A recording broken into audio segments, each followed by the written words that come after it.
দেশের ভেতর থেকে অনেক ব্যক্তি প্রতিষ্ঠান বলেছে, নানা গণমাধ্যম বলেছে যে নির্বাচনকে ঘিরে, নির্বাচনের আগে অনেক কথাবার্তা আমরা শুনেছি এবং বলেছি।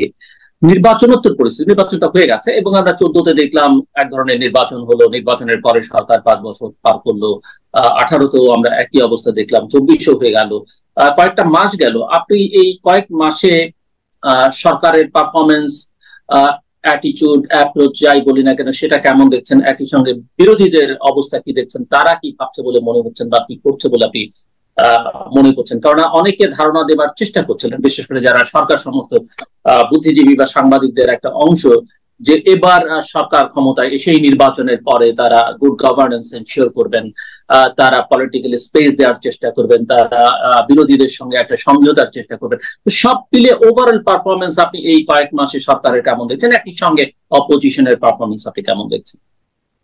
ধন্যবাদ। মানে আপনি যে কথাটা বললেন, আমি ব্যক্তিগতভাবে আমি একটা টিভি টক শোতে আমার সাথে একজন মানে অ্যানালিস্ট, যিনি সরকারের সমর্থনে কথা বলেন, আমি নাম বলছি না, উনি আমাকে ঠিক এই কথাটা অন রেকর্ড বলেছেন এবং অফ রেকর্ড আমাকে খুব সিরিয়াসলি বোঝানোর চেষ্টা করেছেন যে প্রধানমন্ত্রী তার একটা লিগ্যাসি রেখে যেতে চান, যে লিগ্যাসিটা হবে যে শেষ পর্যন্ত ওনার তো অনেক, উনি সমালোচনা করছেন যে ওনার তো নামের সাথে অনেকগুলো খারাপ জিনিস যুক্ত হয়ে গেছে, তাই একটা লিগ্যাসি ফাইনালি উনি রেখে যাবেন। আমি একটা প্রশ্ন এভাবে করেছিলাম ওনাকেই, এবং আমি আপনার এখানে এটা ঠিক বলতে একইভাবেই বলতে চাই। আমরা তাত্ত্বিকভাবে ধরে নিলাম যে প্রধানমন্ত্রী চান যে বাংলাদেশে একটা অসাধারণ সুশাসনের দেশ বাংলাদেশকে উনি করে ফেলবেন। আমরা তাত্ত্বিকভাবে বলছি, চাইবেন কিনা যে ডিফারেন্ট ডিবেট, উনি কি পারবেন সেটা করতে? আমি প্রায় একটা কথা বলি, আওয়ামী লীগ, আমি আওয়ামী লীগের লোকজনের সাথে টকশোতে যখন প্রচুর দেখা হয়, আমি একটা কথা খোলাখুলি বলি, সেটা হচ্ছে আপনি আসলে বা আপনারা আসলে, আপনাদের দল আসলে ক্ষমতায় আছে বলে আমি মনে করি না। আমি এই কথাটা সব সময় বলি। আমরা প্রধানমন্ত্রীকে দেখছি, কিন্তু বাংলাদেশে আসলে ইটস আ নেক্সাস। আপনি যখন নির্বাচন ছাড়া ক্ষমতায় থাকেন তখন আসলে আপনি অলিগার্কিতে, এগুলো সারা পৃথিবীতে হয়ে গেছে, আপনি একটা অলিগার্কিতে পরিণত হন। আপনার এখানে কি আছে? কিছু পলিটিক্যাল লোকজন আছে, পলিটিক্যাল এলিটস, আওয়ামী লীগের কিছু লোকজন, কিছু গুরুত্বপূর্ণ ব্যবসায়ী আছে, মারাত্মক পাওয়ারফুল ব্যবসায়ী আছে। একজন ব্যবসায়ী সম্পর্কে বলা হয়, এখন পলিটিক্যাল পার্সনও, মানে ইন্ডিয়া থেকে কলামিস্টরা লিখেছেন যে মাঝে মাঝে বুঝতে ভুল হয় প্রধানমন্ত্রী কে।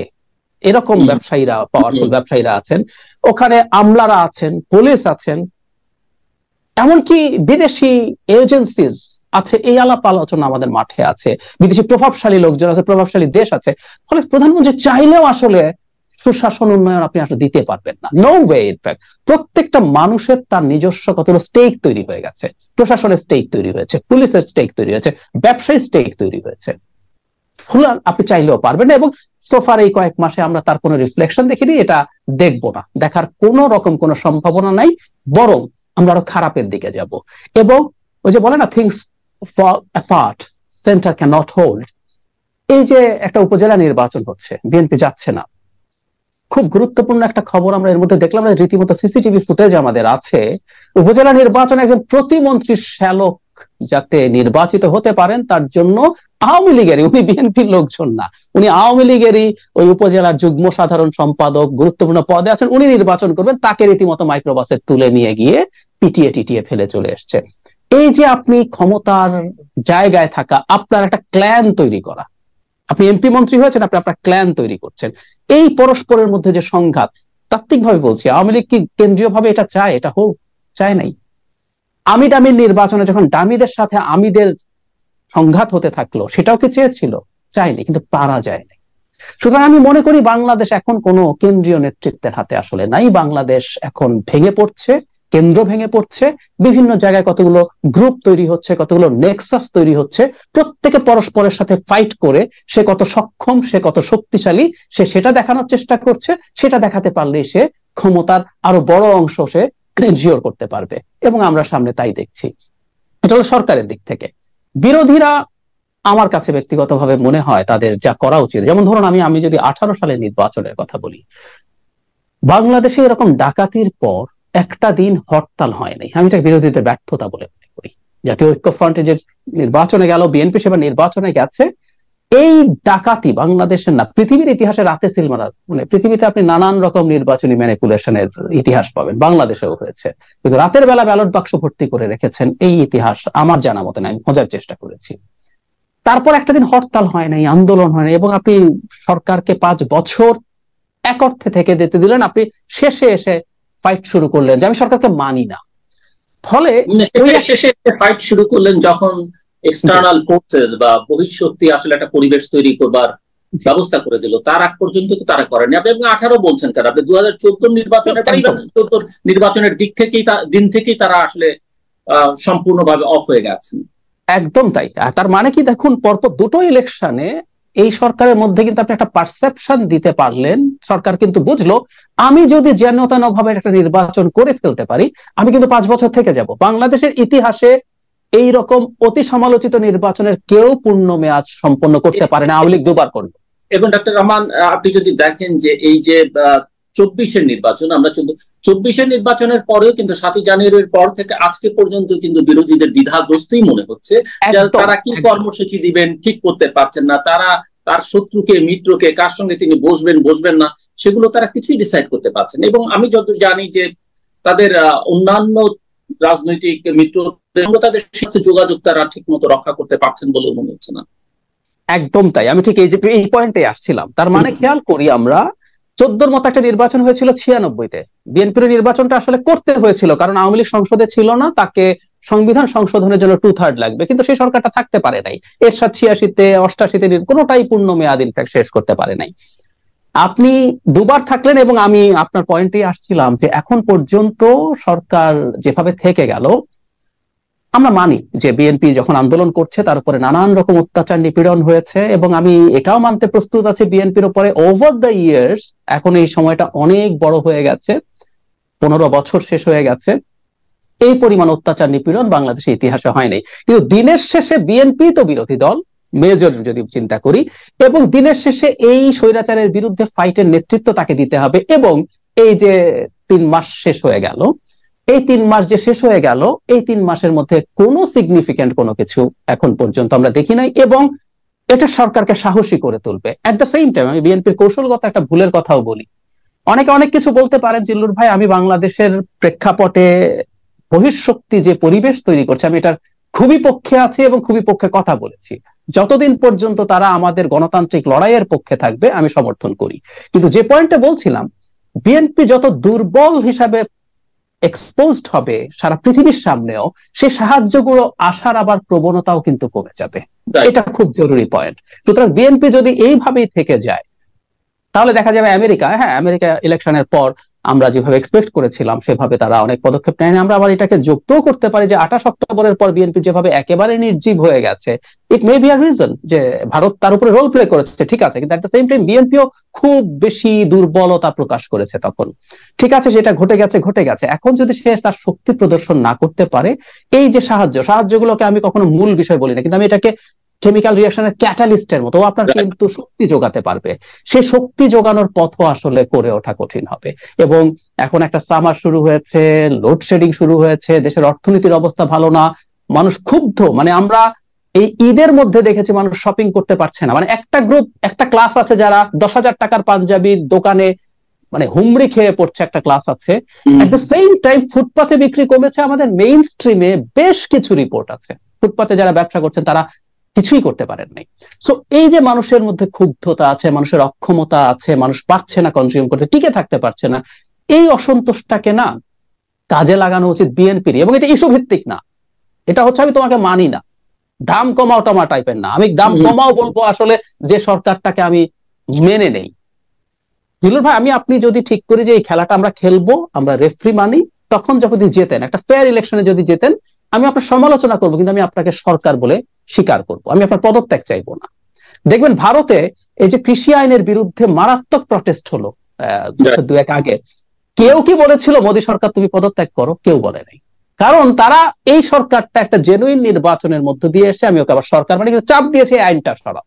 কিন্তু এখনকার আন্দোলন হচ্ছে তোমাকে আমি মানি না। বাংলাদেশে যদি এভাবে ক্ষমতায় থেকে যাওয়া যায়, এই নর্ম যদি চালু হয়ে যাওয়া যায়, ভবিষ্যতের জন্য মহাবিপদ। সো বিরোধীদের, বিশেষ করে বিএনপিকে খুব সিরিয়াসলি তাদের মাঠে নেমে আসতে হবে। তাদের কি কি সংকট আছে, ভেতরের সংকট কি আছে, কত চাপ, কত মামলা, কত হত্যা, এগুলো আমি যদি বলি দূর থেকে আমরা যদি দেখতে চাই জনগণ হিসাবে, এগুলো বিএনপি কে বুঝতে হবে, এগুলো বিএনপি বুঝুক। এই সমালোচনা এইটার সমাধান সে কিভাবে করবে সে করুক। আমি দেখতে চাই এই দেশের গণতান্ত্রিক লড়াইয়ে বিএনপি মাঠে আছে, আমাদের এই যে চেপে বসা স্বৈরাচারী সরকার আছে তার বিরুদ্ধে বিএনপি মাঠে লড়াই করছে, সেটা দেখতে চাই। সেটার কোনো লক্ষণ দেখছি না, এটা ফ্রাস্ট্রেটিং নিশ্চয়ই।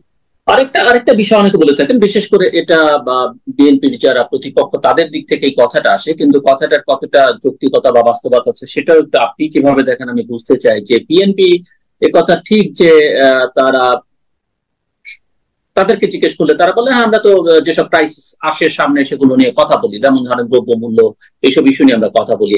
আমরা ক্ষমতায় গেলে কি করব কি করব না সেগুলো আমরা বলেছি, তাদের ওই যে রাষ্ট্র সংস্কারের কর্মসূচি ইত্যাদি ইত্যাদি এগুলো বলেন। কিন্তু সাধারণভাবে একটা পারসেপশন তৈরি হয়েছে যে বিএনপি আসলে তাদের বিশেষ করে বেগম জিয়ার মুক্তি, এবং সেটাও তারা খুব একটা কার্যকর আন্দোলন গড়ে তুলতে পারেনি, কিন্তু তারা কিছু কিছু কর্মসূচি দিয়েছে বা কথা বেশি বলেছে বেগম জিয়ার মুক্তির প্রসঙ্গে বা মিস্টার তারেক রহমান প্রসঙ্গে, অথবা সরকারের পদত্যাগ সরকারের বিদায় নিয়ে তারা যত কথা বলেছে, জনগণের সমস্যা নিয়ে আসলে সেই অর্থে কথা বলতে পারেনি। আপনি যেটা বা ভারতের উদাহরণটা আনলেন, যেভাবে তারা বিভিন্ন সময় ছোট ছোট ইস্যুতে একটা তেলের দাম বা একটা পণ্যের দাম 50 পয়সা পারলে তাদের রাস্তায়, আমরা ইভেন পশ্চিমবঙ্গে দেখি সেটা মানুষ নেমে পড়ে, সেটা বিএনপি তৈরি করতে পারেনি। এবং দ্বিতীয়ত হচ্ছে যে তারা ভবিষ্যতে ক্ষমতায় গেলে, অতীতে তারাও যথেষ্ট অন্যায় করেছে, ভুল করেছে, সেগুলো তারা সংশোধন করবে, সংশোধিত হয়ে ভালো ডেলিভার করবে, গুড গভর্নেন্স নিশ্চিত করবে, বা ওই যে রিফর্মস এর, পলিটিক্যাল ইকোনমিক রিফর্মস এর কথা যেগুলো তারা এখন অঙ্গীকার করছে, এই কাজগুলো তারা করবে। এটা তারা একটা প্রোগ্রাম দিয়েছে বটে, কিন্তু এটা মানুষের সামনে নিয়ে যাওয়া, ক্যাম্পেইন করা এবং এটাকে পপুলারাইজ করা এবং একই সঙ্গে মানুষের সামনে একটা বিশ্বাসযোগ্য করে তোলা যে আসলেই আমরা এটা করব এবং আসলেই আমরা এই ভুলগুলো করেছি, এটা আমরা মিন করি, সেই জায়গাটা বিএনপির একটা বড় দুর্বলতা আছে বলে অনেকে মনে করেন যে সেটা তারা করছে না বা করতে পারছেন। আপনি কি মনে করেন? আমি আপনার সাথে একমত এই জায়গাটাতে। নিশ্চিতভাবে তাদের একটা প্রোগ্রাম আছে, এই প্রোগ্রামটা আমি বিস্তারিতভাবে পড়েছি, 31 দফা। তার মধ্যে অনেক ক্ষেত্রেই খুবই ভালো কিছু কথা আছে, কিছু অতীত ভুলের স্বীকৃতি আছে, কিন্তু দিনের শেষে পলিটিক্স তো আসলে কমিউনিকেট করার ব্যাপার। আপনি এটা দফা তৈরি করে তো আপনি আমি না, এটা একেবারে আপামর জনসাধারণের কাছে নিয়ে যেতে হবে। এমনকি যে মানুষটা যথেষ্ট বোঝে না, এটা বোঝার জন্য যথেষ্ট পড়াশোনাও থাকতে হবে, কিন্তু যারা এতটা বোঝে না তাদের জন্য একটা সিম্পলিফাইড ভার্সন আপনার আসলে নিয়ে যাওয়া উচিত, যাতে তারা এই কাজগুলো করতে পারে। এবং আপনি যেটা বললেন, যেমন ধরুন আমি একটা এক্সাম্পলই দেই, বিচার বহির্ভূত হত্যাকাণ্ডের শিকার তো বিএনপি হয়েছে, কিন্তু এটা তো তারাই শুরু করেছিল। আমি প্রায় 2001-06 সালের বিএনপি সরকারের করাপশন সহ অনেক অভিযোগ ছিল, যদিও তাদের করাপশন এখন এক্সিস্টিং গভর্নমেন্টের করাপশনের তুলনায় কিছুই মনে হয় না, কিন্তু ছিল। কিন্তু মেজর পাপ ছিল আমি মনে করি এই বাংলাদেশের ইতিহাসে এরকম একটা বাহিনীকে দিয়ে বিচার বহির্ভূত হত্যাকাণ্ড শুরু করার ভয়ঙ্কর ব্যাপার। সো এই জায়গাগুলোতে তাদের দায় নেওয়া, এই জায়গাগুলোতে তাদের নিশ্চিতভাবে অ্যাপোলোজাইজ করা উচিত। এবং ওই যে বারবার বলছি, ইউ হ্যাভ টু কমিউনিকেট। তো আপনি দেখেন যে দ্রুত বিচার আইন তারা করলো, আওয়ামী লীগ তখন এটার প্রবল বিরোধিতা করলো, আজকে আওয়ামী লীগ সেটাকে পার্মানেন্ট করছে। একদম, আপনি তো আসলে একই রকম গল্প। মানে ফ্রেঞ্চ রিভলিউশনের সময় যখন প্রচুর মৃত্যুদণ্ড দেওয়া হচ্ছিল, তখন কথাবার্তা হচ্ছিল কিভাবে পেইনলেস মৃত্যু দেওয়া যায়, তখন গিলোটিন আবিষ্কৃত হলো। তো ম্যাক্সিমিলিয়ান রোবসপিয়ার ভীষণ রকম বিরোধী ছিলেন এই মানে এত মৃত্যুদণ্ডের, কিন্তু একটা পর্যায়ে ওনার কাছেও আরাম লাগা শুরু হলো যে না, এইভাবে তো মানুষ মেরে ফেললে সমস্যার সমাধান হয়ে যায়। মজার ব্যাপার, রোবসপিয়ারেরও মৃত্যুদণ্ড হয়েছিল এবং গিলোটিনেই হয়েছিল। ও প্রচুর ইউজ করে ওনার প্রতিপক্ষকে হত্যা করেছেন, উনি নিজেও মারা গেছেন ওই জায়গায়। মানে পৃথিবীর ইতিহাসে এই গল্পের শেষ নাই। কিন্তু আমরা তারপরও না, যখন ক্ষমতায় আসি, সেটা বিএনপি হোক সেটা আওয়ামী লীগ হোক, তারা মনে করে যে তারা ফরএভার ক্ষমতায় আসলো কিনা, এই যে একটা বোধ আছে, এবং সেটাকে ধরে রাখার চেষ্টা। আমি আজকে খুব কঠোর হতে চাই না, তারপরেও যেহেতু প্রসঙ্গ উঠলো একটু বলে রাখি, 2001-06 বিএনপি সরকারও তো তত্ত্বাবধায়ক সিস্টেমটাকে ম্যানিপুলেট করতে চেয়েছিল। 1/11 কেন হলো? আমরা তো মোটামুটি একটা সিস্টেমের মধ্যে ঢুকে গিয়েছিলাম। 1 সালে মোটামুটি ভালোভাবে পাওয়ার ট্রান্সফার হয়েছে, কিছু ঝামেলা, যদিও বিচারপতি শাহাবুদ্দিনের উপর চাপ ছিল যদিও বলা হয়, এবং উনি নিজেও ইয়ে করেছে, তারপর পাওয়ার ট্রান্সফার হয়েছে।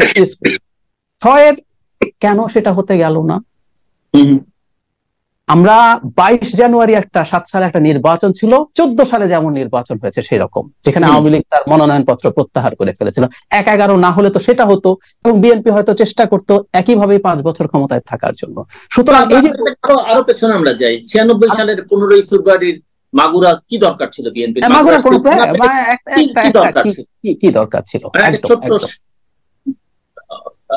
মিরপুর তারা ছাড়তে চায়নি, রমনা তারা ছাড়তে চায়নি, ক্ষমতার কোনো তাদের ক্ষমতা চলে যেত না। আরেকটা একটু সঙ্গে আলোচনা করতে চাই, যেহেতু আমি আপনার নিয়মিত আপনার ভাষ্য শুনি, অর্থনীতি নিয়েও আপনি নিবিড় ভাবে পর্যবেক্ষণ করছেন দেশের অর্থনৈতিক পরিস্থিতি। অনেকে এটা নিয়ে এখন পর্যন্ত উদ্বেগ প্রকাশ করছেন, বিশেষ করে অর্থনীতিবিদরা করছেন যে আমাদের আর্থিক খাতের অবস্থা ভালো না, ব্যাংকিং খাতের অবস্থা ভালো না, ইনফ্লেশন ইজ টু হাই, ডলারের বাজার অস্থির, ক্যাপিটাল মার্কেটের অবস্থা ভালো না। সব মিলে আপনার কাছে কি মনে হচ্ছে দেশের অর্থনৈতিক অবস্থাকে আপনি কিভাবে দেখছেন? আমরা অর্থনীতিতে এখন যে জায়গাটায় ঢুকে যাচ্ছি, একটা বিষয় যে সরকার কোনো না কোনো ভাবে সবকিছু ম্যানেজ করে করে করে করে পার করে দিচ্ছে, সময় দিতে পারছে, সেই জায়গা থেকে আপনি দেখেন কি আসছে? সরকার আসলে সোফার পারছে, এবং কিভাবে পারছে সেটাই আমাদের জন্য ডিজাস্টার তৈরি করছে। বাংলাদেশ এখন যেই জায়গাটায় আছে, অর্থনীতির একটা টার্ম আছে, এটাকে স্ট্যাগফ্লেশন বলে। এটা 70s একবার মিডল ইস্ট যখন তেল রপ্তানির উপর রেস্ট্রিকশন দিল, তখন এই ঘটনাটা ঘটেছিল। মানে বেসিকটা হচ্ছে, একটা দেশে যখন প্রচুর গ্রোথ হয় তখন ইনফ্লেশন বাড়ে, এটা হলো বেসিক নিয়ম। তখন ইনফ্লেশন বাড়ে। একটা দেশে যখন গ্রোথ হয় না, তখন তো ইনফ্লেশন বাড়ার কথা না, মানে গ্রোথই নাই, টাকা সার্কুলেশন কম, সুতরাং ইনফ্লেশন কম হবে। এটাই হলো বেসিক অর্থনীতির নিয়ম। কিন্তু অর্থনীতিতে কখনো কখনো এই একটা অবস্থা তৈরি হয় যে অর্থনীতি স্ট্যাগন্যান্ট, ওখান থেকে স্ট্যাগ, এবং ইনফ্লেশনও আছে, বিপরীত দুটো জিনিস। ঘটনাটা কি হয়েছে? স্পষ্টভাবে কথা হচ্ছে, বাংলাদেশ তার ডলার রিজার্ভটা জাস্ট পাচার করার কারণে হারিয়েছে। জাস্ট পাচার করার কারণে, এর মধ্যে কোন রকম কোনো কনফিউশন নাই। ডলার যেটা আসে সেটা ব্যাংকিং চ্যানেলে ওভার ইনভয়েসিং এবং আন্ডার ইনভয়েসিং এর মাধ্যমে পাচার হয়। বাংলাদেশ যে এখন 3 মাসের ইম্পোর্ট করতে পারবে না এই অবস্থা গেছে, যে বাংলাদেশ ফুটানি করে তার মাথা পিছু আয় ভারতের চাইতে বেশি, ভারতে এই মুহূর্তে 11 মাস ইম্পোর্ট করতে পারবে সেই পরিমাণ রিজার্ভ আছে, $650 বিলিয়ন মতো। ওদের 55 থেকে 60 বিলিয়ন ডলার প্রতি মাসে হয়। তো আমরা অজুহাত দেই করোনা, মন্দা, এই সেই, ওগুলো কি ভারতের জন্য ছিল না? ছিল তো। তো ভারত আইএমএফ এর কাছে যায়নি। আসলে সরকার যেটা করলো, এই সব করে যখন দেউলিয়া হওয়ার পরিস্থিতি তৈরি হলো, তখন সরকার করলো কি, আমদানি কমিয়ে দিতে শুরু করলো, প্রয়োজনীয় আমদানিও বন্ধ করে দিতে শুরু করলো। ফলে যেটা দাঁড়ায়, খেয়াল করুন, আপনি যখন আমদানি কমিয়ে দিচ্ছেন, প্রয়োজনীয় আমদানি, ক্যাপিটাল মেশিনারিজ আসছে না। একটা ব্যবসা চাইছে যে আমি একটু গ্রো করি, কিন্তু না, আপনি পারছেন না। আপনি খুব সাধারণ জিনিস ইম্পোর্ট করবেন, পারছেন না। ফলে যেটা হচ্ছে, অর্থনীতি আস্তে আস্তে আপনি শ্রিঙ্ক করাচ্ছেন প্ল্যান করে। এই করাতে গিয়ে যেটা হলো, মানুষ তার চাকরি হারাচ্ছে, প্রচুর মানুষ চাকরি হারাচ্ছে, প্রচুর মানুষ তার বেতন বাড়ছে না, কারো বেতন কমছে। প্রাইভেট অর্গানাইজেশন গুলো তো আসলে অত স্ট্রাকচার চলে না, আমি ব্যক্তিগতভাবে চিনি যাদের বেতন কমিয়ে দেওয়া হয়েছে। প্লাস যখন আপনি আমদানি কমিয়ে দেন, আপনার তো সরকারের ইনকাম কমে যায়। আপনি তো আমদানি শুল্ক, আপনার বিক্রি কমে গেলে ভ্যাট কমে যায়, ইনকাম ট্যাক্স কমে যায়, টাকার সংকট। এটা আপনি সামাল দিচ্ছেন কি দিয়ে? আপনি লোন করছেন, ব্যাংক থেকেও করছেন, আর টাকা ছাপিয়ে করছেন। ফলে যেটা দাঁড়ালো, বাজারে আবার প্রচুর টাকা চলে আসলো। এটাই আলটিমেটলি ইনফ্লেশন তৈরি করলো। এখন খেয়াল করুন, একজন মানুষ কোন রকমের চাকরি হারিয়েছে, অথবা চাকরিটা কোন রকমে আছে, সেই মানুষটা ইনফ্লেশনের কারণে কিন্তু তার প্রকৃত আয় কমে যাচ্ছে। যখন প্রকৃত আয় কমে যাচ্ছে, তার ভোগ কমে যাচ্ছে। তার ভোগ যদি কমে যায়, অর্থনীতি কিন্তু আরো ছোট হচ্ছে। এইটা একটা মারাত্মক দুষ্টচক্র। আমরা ওই দুষ্টচক্রটার মধ্যে ঢুকে গেছে, আমাদেরকে ঢুকিয়ে দেয়া হয়েছে। কোনো গ্লোবাল কারণ নাই। সারা পৃথিবীতে ইনফ্লেশন কমে এসছে। আমাদের সাউথ এশিয়ায় শ্রীলঙ্কার মতো দেউলিয়া দেশের, যারা দেউলিয়া হয়ে গিয়েছিল, তাদের ইনফ্লেশন এখন 4-এর আশপাশে। আর আমরা সরকারি হিসাবে 10, গুরুত্বপূর্ণ থিঙ্ক ট্যাঙ্ক গুলো বলছে এটা প্রায় দ্বিগুণ। আর খাদ্যের ইনফ্লেশন যদি আপনি হিসাব করেন, সেটা আরো অনেক অনেক বেশি। সো এই জায়গায় আমরা দাঁড়িয়ে আছি। এখন সরকারের কৌশলটা আমরা বুঝতে পারি। সরকার আসলে চাইছে ডলার রিজার্ভটা এট এনি কস্ট ধরে রাখতে হবে। সে শ্রীলঙ্কা থেকে শিখেছে, যদি দেউলিয়া হয়ে যায় তাহলে কিন্তু মানুষ রাস্তায় নেমে চলে আসে। সুতরাং এখন পর্যন্ত এই যে এফেক্টিভ যে রিজার্ভ $15 বিলিয়ন আশপাশে, যেটা দিয়ে কোন রকমে 2.5 থেকে 3 মাস আপনি ইম্পোর্ট রেস্ট্রিক্ট করার পরও আপনি আমদানি করতে পারবে, সেই জায়গায় ধরে রাখতে চাইছে। যদিও এটা ধরে রাখতে পারছেন না। গ্রসলি ক্রাইসিস শুরুর পর প্রতি মাসে $1 বিলিয়ন করে কিন্তু তারপরও কমে যাচ্ছে। তার মানে সামনে সরকারের জন্য কোনো, the government is trying to buy time. সরকার এসব করে সময় কিনছে। আসলে সরকার কিন্তু সমাধান করতে পারছে না, হচ্ছে না, সমাধান হবে না। সমাধান আসলে হবে না। আপনি এরকম একটা বাংলাদেশে বসে থেকে আপনি কি টাকা পাচার ঠেকাতে পারবেন? জিল্লুর ভাই, আপনি চিন্তা করেন তো, ধরেন আপনার কাছে বৈধ টাকাই আছে, অবৈধ টাকা না, বৈধ টাকা আছে। আপনি বাংলাদেশের যে অবস্থা, আপনার মনে হলো এখানে থেকে তো লাভ নেই, আমি তো এখানে থাকতে পারবো না। আমাদের এই যে বিরাট বিরাট পাওয়ারফুল লোকজন আছে, তারা তো বাংলাদেশের রাজার হালে আছে, তাদের সন্তানরা কি দেশে থাকে? বাংলাদেশে থাকে? থাকে না তো। বিরাট বিরাট ব্যবসায়ী পলিটিশিয়ানদের সন্তানরা বিদেশে থাকে, এই দেশে থাকলে তো রাজার হালে থাকতে পারে, থাকে না। আনসার্টেন পরিবেশে আপনি একটু আগে ফরেন ডিরেক্ট ইনভেস্টমেন্টের কথা বলছেন, ইনভেস্টমেন্ট যেমন আসবে না, মানুষের টাকাও বাইরে চলে যাবে, এটাই নিয়ম, এটাই প্রবণতা, এটাই হবে। বৈধ টাকাও চলে যাবে, বৈধ টাকাও চলে যাবে। ফলে আপনি দেখবেন এখানে আপনি টাকা ধরে রাখতে পারছেন। আর যে লোকটা চুরি করছে আওয়ামী লীগের এই নেক্সাসের পার্ট হয়ে, সে তার টাকাকে এখানে সেফ ফিল করার কোনো কারণ নাই, সুতরাং সে টাকা পাচার করবেই। যাদের ঠেকানোর কথা টাকা পাচার, তারাই পাচার করছে। সো আপনি ওটা পারবেন না ঠেকাতে। এদিকে আমি দেখলাম যে রেমিটেন্সের ক্ষেত্রে একটা ডাউনওয়ার্ড ট্রেন্ড। আমি ধারণা করি ডলারের সাথে ডলারের অফিসিয়াল এবং কার্ভ মার্কেটের যে রেট আছে সেটার গ্যাপ একটা কারণ। আর ফরেনারদের, মানে যারা রেমিটেন্স আর্নার, বিশেষ করে মিডল ইস্টে যারা আছেন, তাদের মধ্যে এক ধরনের টেন্ডেন্সি দেখছি যে তারা সরকারকে অসহযোগিতা করতে চান by sending their money through hundi. তারা কিন্তু ব্যাংকিং চ্যানেলে পাঠাবো না। তো সবকিছুকে আমরা যদি একত্র করি, সরকারের সামনে ক্রমাগত খারাপ সময় আছে এবং এখন সামার শুরু হচ্ছে। আপনি এতদিন এনার্জি কিনতে কম পেরেছেন, যে আপনি বিদ্যুৎ যেহেতু চাহিদা কম, আপনি গ্যাস তেল কম কিনেছেন,